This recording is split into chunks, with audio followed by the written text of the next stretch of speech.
once nourished this land. And Stone Age people lived here in a more favorable climate than today's.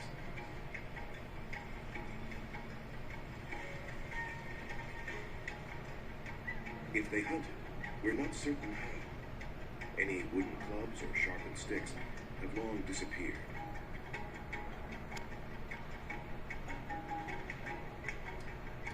But their crude pebble choppers still exist and tell us that they smashed animal bones and tough plants in search of food. The multi-purpose Acheulean hand axe appeared about 500,000 years ago.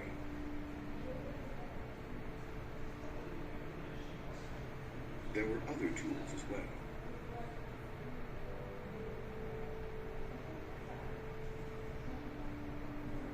Scrapers for preparing animal skins, planing wood and cutting. Picks for digging. From their tools, we can see that Acheulean era people had gained some control over their environment. Around 100,000 years ago, toolmakers learned to make thin, sharp flake tools, like spear points that could attach to wooden shafts.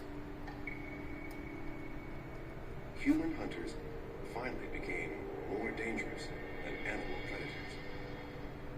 We even see the beginnings of trade as demand grew for obsidian and fine quality flint for tools.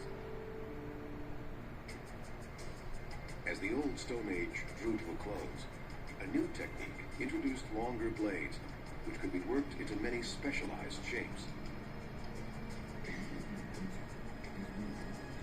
A tool might now be just one step in a manufacturing process.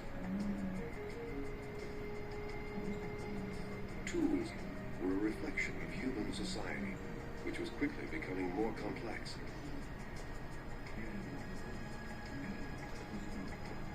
Approximately 10,000 years ago, the Old Stone Age ended, and the first art appeared, a new way for stone to tell the story of the people who used it.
passage, water, and food.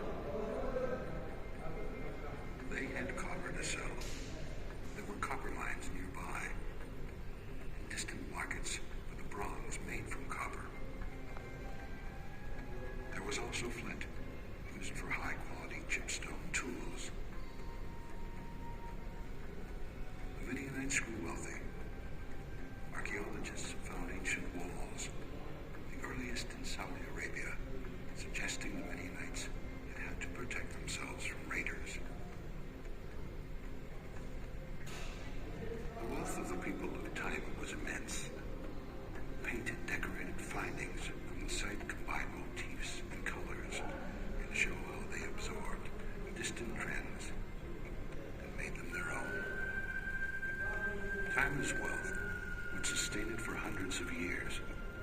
However, political changes in the surrounding world would illuminate this first chapter in Taiba's history.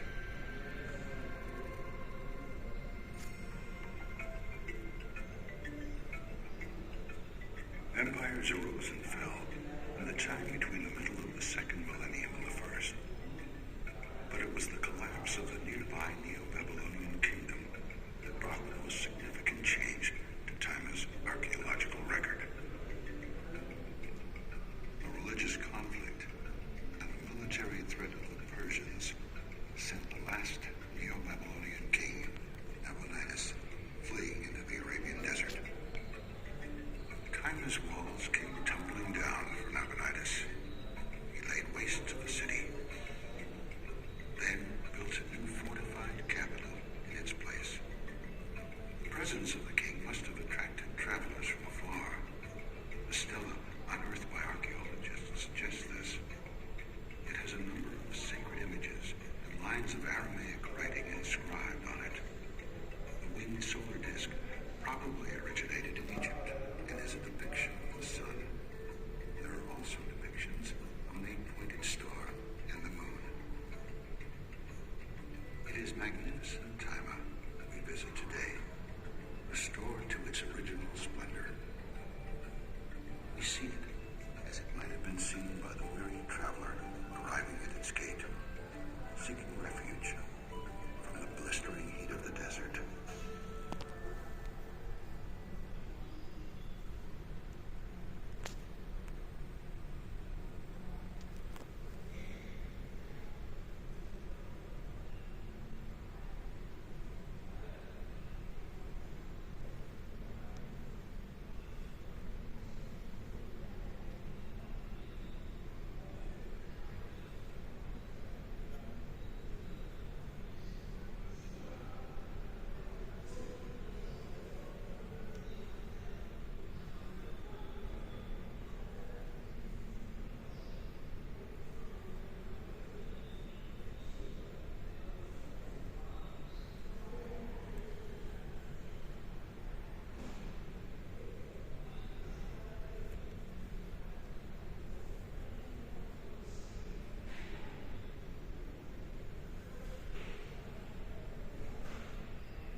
Historians have long sought the origins of Arabian civilization, searching along the edges and then the center of the Arabian Peninsula. This beautiful fresco was found in the interior on the northwest edge of the Rub al Khali at Qaryat al-Faw. It provides living proof that Central Arabia played a very special role in the formation of Arabian civilization. The fresco was found in one of the temples at Al-Faw. In the early 1970s, Saudi archaeologists started to find the true depth of Arabian civilization under layers of sand. Al-Faw is King Saud University's first excavated site. Patient years of excavation have gradually uncovered a picture of the rich and complex civilization in this ancient pre-Islamic town.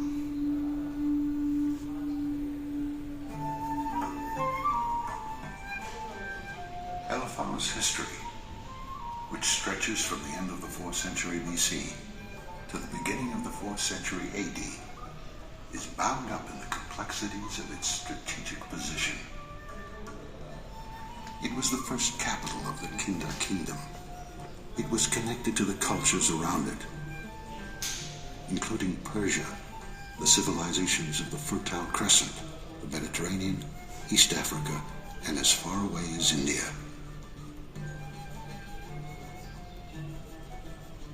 Archaeologists have unearthed a rich legacy of objects of trade. There was frankincense and myrrh, precious metals, and other luxury goods. The importance of trade is evidenced in the central role of the souk at the eastern edge of the city. The souk is heavily protected by 20-foot-high walls. Inside was a courtyard. Opening on the courtyard were shops, storerooms, houses, and a water system, including a public reservoir. The residential area was impressive and huge, 1,500 by 1,700 meters. The streets, open spaces, and an extensive water system indicate a local architectural tradition developed to meet and unify the town's social needs. The variety of architectural styles show that the Kinda people drew from other cultures.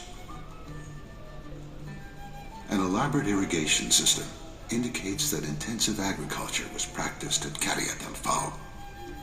The residents dug wells and canals and used both animal and human refuse to fertilize their fields. Al-Faw also had many temples, suggesting that surrounding tribes traveled to the city for worship. North of the city and west of the souk lies a temple. It contains a rectangular hall where offerings were made to Qaryat al-Faw's local deity. Here people brought offerings, as was the custom in pre-Islamic Arabia. The signs of a vibrant, sophisticated local culture were found everywhere.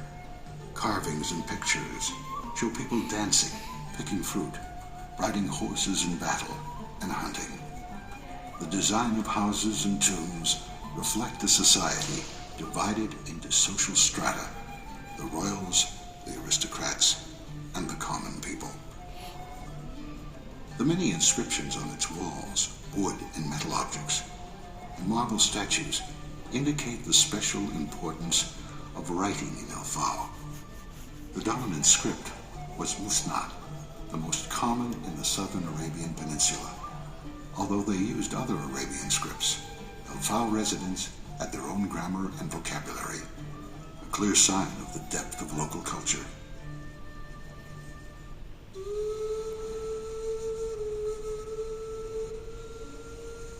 Among the ruins, the archaeologists from King Saud University are still unearthing the complex beauty of Qaryat al-Faw. What they have found is a cultural center that absorbed and transformed influences from afar, and a culture that in turn contributed to our great heritage